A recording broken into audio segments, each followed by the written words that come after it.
that word, the word that I keep saying that you're like, stop saying already. They use that word. And there again, so I said that in my presentation. I said that word is outside the norm, and the next thing is that word is being used.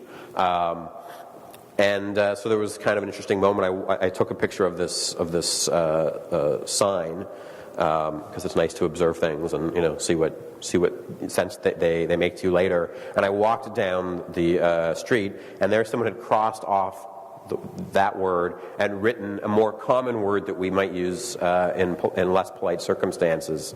They crossed that off and they'd written that. So you can sort of see, I'm starting off saying don't say it, and then it turns out culture is evolving, we are saying it. And then if you look at kind of street culture, that's kind of the furthest ahead. They're like saying, here's what we're really going to say: don't put your dog blankety blank in the lake.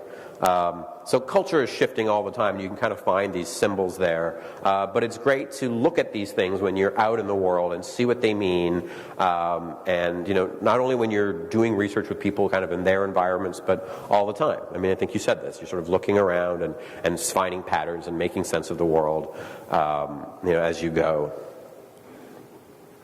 And again, this is you kind of talked about, taking pictures. You see things in pictures that you take in the field that you didn't see when you were there because you were focused on the interaction.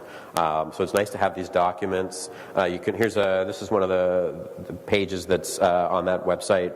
It's a sample checklist you can put together. Make sure you come back with these pictures, so it kind of helps people be comfortable doing this.